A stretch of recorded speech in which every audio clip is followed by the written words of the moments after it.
আজকে আলোচনা করব মেষ রাশির হচ্ছে জুলাই থেকে ডিসেম্বর মাস কেমন যাবে। মেনলি হচ্ছে হাফ ইয়ার প্রেডিকশন করব। এই 6 মাস যে আছে তার মধ্যে কোন ডেটটা হচ্ছে আপনার জন্য শুভ, কোন ডেটে আপনি ডিল করতে পারেন, কোন ডেটে আপনার হচ্ছে দাম্পত্য জীবন হয়তো খারাপ যেতে পারে, বা কোন ডেটে আপনার জন্য হচ্ছে চাকরির যোগ আছে। এই সব ডেটগুলো হচ্ছে স্পেসিফিকলি এগুলো হচ্ছে আলোচনা করব। আর 6 মাস আর কেমন যাবে সেটা হচ্ছে আলোচনা করব মেষ রাশি। মেষ রাশি আলোচনা করব স্বাস্থ্য, কেরিয়ার, ভাগ্য, চাকরি যোগ আছে কিনা, ব্যবসা কেমন যাবে, তারপর হচ্ছে ম্যারেড লাইফ, এডুকেশন কেমন থাকবে, স্বাস্থ্য কেমন যাবে, এই সব কিছু নিয়ে হচ্ছে আলোচনা করব। ভিডিও ভালো লাগলে অবশ্যই কিন্তু লাইক, শেয়ার অ্যান্ড সাবস্ক্রাইব করতে হবে। এবার শুরু করব যে জুলাই মাস থেকে ডিসেম্বর মাস কেমন যাবে। প্রথমেই হচ্ছে গ্রহগুলো জুলাই মাসে থাকবে। ফার্স্ট হাউসে থাকবে মঙ্গল, সেকেন্ড হাউসে হচ্ছে বৃহস্পতি, থার্ড হাউসে হচ্ছে শনি আর রবি, আর চতুর্থ হাউসে থাকবে বুধ, আর ষষ্ঠ স্থানে থাকবে কেতু, আর 11 হাউসে থাকবে হচ্ছে শনিদেব, আর 12 হাউসে থাকবে রাহুদেব। এই হচ্ছে গ্রহ নক্ষত্রগুলো থাকবে। এবার হচ্ছে জেনে নেব হাফ ইয়ার প্রেডিকশন, মানে জুলাই থেকে ডিসেম্বর মাস কেমন স্বাস্থ্য থাকবে। জুলাই মাসে এইভাবেই হচ্ছে গ্রহগুলো থাকবে। ফার্স্ট হাউস থেকে আমরা সবসময় হচ্ছে ইমিউনিটি সিস্টেমটা দেখে থাকি। এবার 13ই জুলাই হচ্ছে মঙ্গল সেকেন্ড হাউসে আছে, সেকেন্ড হাউসে যাবে। তারপর 27শে আগস্ট হচ্ছে মঙ্গল থার্ড হাউসে যাবে। তারপর এই টাইমে হচ্ছে ট্রাভেলিংয়ে যারা করেন তাদের ট্রাভেলিংয়ের কাজ বাড়তে পারে, বা যারা হচ্ছে যে কোনো কাজই করেন তাদের হচ্ছে ট্রাভেল এই টাইমে একটু বাড়তে পারে, দৌড়াদৌড়ি করতে হতে পারে। ইমিউনিটি সিস্টেমটা এই টাইমে একটু খারাপ হয়ে যেতে পারে, ডাউন হয়ে যেতে পারে আপনার ইমিউনিটি সিস্টেমটা এত দৌড়াদৌড়ি ট্রাভেল করার ফলে। মাথা ব্যথা হবার একটা চান্স আছে, কিন্তু 20 অক্টোবরের পর হচ্ছে মঙ্গল হচ্ছে কেন্দ্রে যাবে, মানে নিচ হয়ে যাবে। তখন হেলথ কিন্তু চতুর্থ হাউসে থাকবে, কিন্তু হেলথ মোটামুটি আপনার ভালোই যাবে, হেলথের ক্ষেত্রে খুব একটা সমস্যা দেখা যাচ্ছে না। আর এডুকেশন, এবার হচ্ছে জেনে নেব জুলাই মাসে থেকে ডিসেম্বর মাস হচ্ছে এডুকেশন বিদ্যার্থীদের কেমন থাকবে। তারপর হচ্ছে আমরা পঞ্চম হাউস থেকে হচ্ছে আমরা সবসময় হচ্ছে দেখে থাকি, এডুকেশন দেখে থাকি। আপনার পঞ্চম হাউসের লর্ড হচ্ছে সিংহ রাশির, সে রাশির অধিপতি হচ্ছে রবি, সে থার্ড হাউসে এখন আছে। তারপর হচ্ছে 16ই জুলাইয়ের পর হচ্ছে ফোর্থ হাউসে আসবে, 1 মাস থাকবে 16ই আগস্ট অবধি পঞ্চম হাউসেই থাকবে 1 মাস। কিন্তু আপনার পড়াশোনা খুব ভালো দেখা যাচ্ছে, খুব ভালোই যাবে। তারপর 16ই সেপ্টেম্বর থেকে 16ই অক্টোবর 6 হাউসে আসবে। 6 হাউস কিন্তু মোটেই ভালো না, 6, 8, 12 এই তিনটে হচ্ছে যে ঘর সেটা হচ্ছে তেগ ভাব, তাই তিনটে ঘরে আসা কিন্তু কখনোই ভালো না। তাই 16ই সেপ্টেম্বর থেকে 16ই অক্টোবর এই টাইমে পড়াশোনা কিন্তু একটু ডিস্টার্ব হতে পারে, পড়াশোনার ক্ষেত্রে মাইন্ড ডাইভার্ট হয়ে যেতে পারে, স্টমাক এই টাইমে খারাপ হতে পারে, খাওয়া দাওয়া খেয়াল রাখতে হবে। এই টাইমে যদি এক্সাম থাকে তাহলে এক্সামের ক্ষেত্রেও কিন্তু সমস্যা হতে পারে। এই টাইমে এটা দেখা যাচ্ছে এই টাইম পিরিয়ডে। এবার লাভ লাইফ কেমন থাকবে মেষ রাশির। পঞ্চম হাউসে হচ্ছে আমরা যেমন হচ্ছে সন্তান দেখে থাকি, এডুকেশন দেখে থাকি, তেমনি পঞ্চম হাউস থেকে হচ্ছে আমরা লাভ লাইফটাও দেখে থাকি। আমরা পঞ্চম হাউসের লর্ড হচ্ছে রবি, শনি দৃষ্টি পড়ছে এখানে, শনির বক্র দৃষ্টি পড়বে। শনি হচ্ছে 30শে জুন থেকে হচ্ছে আপনার 14ই নভেম্বর অবধি হচ্ছে বকি হয়ে যাবে। তাই এই টাইমে 14 নভেম্বর অবধি কিন্তু ছোট ছোট ব্যাপারে কিন্তু আপনাদের লাভ লাইফে সমস্যা হবার একটা চান্স আছে। ছোট ছোট ব্যাপারে আপনি জেদি হয়ে যেতে পারেন। 14ই নভেম্বর অবধি যাদেরই লাভ রিলেশন আছে অবশ্যই কিন্তু এই টাইমে খেয়াল রাখতে হবে, নাহলে কিন্তু কমপ্লিকেশন হতে পারে। তারপর হচ্ছে 16ই আগস্ট থেকে 16ই সেপ্টেম্বর যে টাইম পিরিয়ড, এটার মধ্যে কিন্তু খুব ভালো যাবে।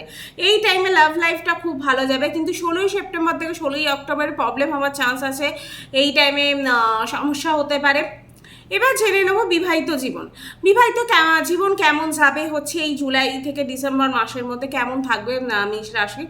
প্রথমে হচ্ছে আপনার যে 7th হাউসের লর্ড সেই হচ্ছে শুক্র। এবার হচ্ছে আপনার শুক্রদেব এখন বসে আছে হচ্ছে থার্ড হাউসে। তারপর হচ্ছে ফোর্থ হাউসে আসবে 7 জুলাই, কেন্দ্রে আসবে। তাই এই টাইমে আপনি সুযোগ সুবিধা পাবেন। প্রপার্টির এই টাইমে ডিল করতে চাইলে প্রপার্টি ডিল করতে পারেন, ইনভেস্ট করতে চাইলে অবশ্যই ইনভেস্টমেন্ট করতে পারেন। পয়লা আগস্ট থেকে শুক্র হচ্ছে পঞ্চম হাউসে যাবে। এই টাইমে হচ্ছে আপনি কিন্তু ফ্যামিলি প্ল্যানিংও করতে পারেন। যারা এতদিন ধরে সন্তানের চিন্তা করছিলেন সন্তান কবে হবে, তারা কিন্তু এই টাইমে ফ্যামিলি প্ল্যানিং করতে পারেন। ফ্যামিলি প্ল্যানিংটা হচ্ছে পয়লা আগস্ট থেকে 25শে আগস্ট মধ্যে, এই টাইম পিরিয়ডের মধ্যে হচ্ছে করতে পারেন। এইটার মধ্যে হচ্ছে ফ্যামিলি প্ল্যানিংয়ের জন্য খুব ভালো। 25শে আগস্ট থেকে 19শে সেপ্টেম্বরের পর শুক্র হচ্ছে 6 হাউসে চলে যাবে। 6 হাউস কিন্তু মোটেই ভালো না। এই টাইমে কিন্তু ম্যারেড লাইফে আর্গুমেন্ট হতে পারে, ঝগড়া হতে পারে, স্বামী স্ত্রীর মধ্যে কিন্তু সমস্যা হতে পারে এই টাইম পিরিয়ডে। শুক্র 7th হাউসে আসবে হচ্ছে 19শে সেপ্টেম্বর। তারপর কিন্তু 19শে সেপ্টেম্বর পর কিন্তু বিবাহিত জীবন ভালো হয়ে যাবে, তারপর খুব ভালোই যাবে, কেননা সপ্তম হাউসের অধিপতি সপ্তম হাউসে আসবে। তাই ম্যারেড লাইফে এই টাইমে সমস্যা মিটে যাবে। কোনো প্রবলেম থাকলেও এই টাইমে সমস্যা মিটে যাবে। ভালো ডিসিশন নিতে পারেন কোনো হাজব্যান্ড ওয়াইফ মিলে। তারপর 13 অক্টোবর থেকে মিড নভেম্বর এই টাইমে কিন্তু পার্টনারের হেলথের একটু খারাপ হয়ে যেতে পারে। তারপর হচ্ছে আর যদি পার্টনারের হেলথ না খারাপ হয় তাহলে কিন্তু ম্যারেড লাইফে একটু সমস্যা হতে পারে। মোটামুটি ওভারঅল ম্যারেড লাইফ ভালোই যাবে। এবার জেনে নেবো আপনার ভাগ্য কেমন থাকবে জুলাই থেকে ডিসেম্বর অবধি। আমরা 9th হাউস থেকে সবসময় হচ্ছে ভাগ্যটাকে বিচার করে থাকি। আপনার 9th হাউসের লর্ড হচ্ছে বৃহস্পতি, 2nd হাউসে এখন বসে আছে, কোনো রাশি চেঞ্জ হচ্ছে না, 1 বছর এখানেই থাকবে। তারপর হচ্ছে রাশির পরিবর্তন এই টাইমে কোনো কিছুই হবে না। ভাগ্য ভালো কিন্তু আপনার জুলাই থেকে মিড আগস্ট অবধি, তারপর মিড সেপ্টেম্বর অবধি। মনে হয় জুলাই থেকে মিড আগস্ট, তারপর মিড সেপ্টেম্বর এই টাইমে খুব ভালো এটা টাইম পিরিয়ড দেখা যাচ্ছে। লাভ কিন্তু এই টাইমে সাথ দেবে। ডিল বা ইনভেস্টের জন্য ভালো, কিন্তু এই টাইমে ভাগ্যপতি ধন ভাবে বসে আছে, খুব ভালো একটা যোগ বানাবে। আপনার লাভ এই টাইমে সাথ দেবে, ভালো ইনকাম করতে পারবেন। 10 হাউসে তারপর বসে হচ্ছে দৃষ্টি দেবে, কেরিয়ারের ঘরে দৃষ্টি দেবে, মানে এই টাইমে আপনার ভাগ্য খুব ভালো যাবে। মানে কেরিয়ারের দিক দিয়েও কিন্তু এই টাইমে খুব ভালো একটা যোগ দেখা যাচ্ছে। তারপর কেরিয়ার কেমন থাকবে কেরিয়ার জুলাই থেকে ডিসেম্বরের মধ্যে। আমরা 10 হাউস থেকে হচ্ছে কেরিয়ার দেখে থাকি। 10 হাউসের লর্ড হচ্ছে শনি, 11 হাউসে বসে আছে। 11 হাউসে বসে আছে কিন্তু তারপর বক্রি এখন শনি হয়ে যাচ্ছে, তাই আপনাকে হচ্ছে 10 হাউসের হচ্ছে ফল দেবে। 10 হাউসে ফল দেবে। আর 10 হাউসে হচ্ছে বৃহস্পতির দৃষ্টিও পড়ছে। 14ই নভেম্বর চেঞ্জ হতে পারে 14ই নভেম্বরের পর। তারপর মঙ্গলের দৃষ্টি পড়বে 21শে নভেম্বরের পর থেকে হচ্ছে 10 হাউসে। মিড আগস্ট থেকে মিড সেপ্টেম্বর এই টাইমটা হচ্ছে চাকরির যোগ দেখা যাচ্ছে। যারা এতদিন চাকরি খুঁজছিলেন পার্টিকুলার, তারা কিন্তু মিড আগস্ট থেকে মিড সেপ্টেম্বর এই টাইম পিরিয়ডের মধ্যে চেষ্টা করুন, অবশ্যই কিন্তু চাকরি হতে পারে। এই টাইম পিরিয়ডে যদি কারোর গভর্নমেন্ট জবের এক্সাম থাকে বা গভর্নমেন্ট জবের ইন্টারভিউ থাকে, অবশ্যই কিন্তু সেটা আপনারা ক্র্যাক করতে পারবেন। খুব ভালো এই টাইমে যোগ দেখা যাচ্ছে, কেন সূর্য স্থিতি এই টাইমে খুব ভালো থাকবে। তারপর হচ্ছে কেউ আপনাকে ডমিনেটিং করুক, সেটা কিন্তু আপনার মোটেই ভালো লাগবে না। কেরিয়ারের ক্ষেত্রে কেউ আপনাকে কন্ট্রোল করার চেষ্টা করবে, এই জিনিসটা আপনার পছন্দ হবে না। কিন্তু 14ই নভেম্বরের আগে অবধি ভালো, নিজের মতো করে কাজ করবেন, কারোর কথা কিন্তু পছন্দ হবে না। তারপর 21শে আগস্ট থেকে হচ্ছে 21 অক্টোবর মঙ্গল 3rd হাউসে থাকলে কাজের কিন্তু একটা প্রেশার থাকবে এই টাইম পিরিয়ডে। এই টাইমে কোনো কিছু কাজ হচ্ছে আপনার ব্লান্ডার হতে পারে। তারপরে এই টাইমে আপনার কোনো কাজ কিন্তু হতে পারে এই টাইমে। তারপর হচ্ছে ট্রাভেলিং হতে পারে এই টাইমে, প্রচণ্ড পরিমাণে একটা ট্রাভেলিংয়ের যোগ দেখা যাচ্ছে। তারপরে মোটামুটি কাজের জন্য কিন্তু এই টাইম পিরিয়ডটা ভালো। তারপর ব্যবসাটা জেনে নেবো যে মেষ রাশিতে ব্যবসা কেমন যাবে। বুধ হচ্ছে কেন্দ্রে থাকবে, ব্যবসা কিন্তু এই টাইমে ভালো যাবে। শুক্র 4th হাউসে আসবে 7 জুলাই থেকে 25শে আগস্টের মধ্যে ভালো যাবে এই টাইম পিরিয়ডে। 19শে সেপ্টেম্বর থেকে 13ই অক্টোবর শুক্র হচ্ছে 7th হাউসে থাকবে। কেন 7th হাউস থেকে আমরা ডেলি ইনকাম দেখে থাকি, আর সেখানে হচ্ছে রাশি অধিপতি নিজে থাকবে শুক্র। তাই 19শে সেপ্টেম্বর থেকে 13ই অক্টোবর সব থেকে বেস্ট টাইম হচ্ছে ব্যবসায়ীদের জন্য। এই টাইমে প্রচণ্ড পরিমাণে ভালো ব্যবসা যাবে। যে কোনো কিছু ইনভেস্ট করতে চাইছেন, নতুন ব্যবসা খুলতে চাইছেন, ইনক্লুড করতে চাইছেন, যে কোনো কিছু ব্যবসার ক্ষেত্রে এই টাইমে করতে চাইছেন, অবশ্যই করুন। আপনি কিন্তু লাভবান হবেন, ভালো ফল পাবেন।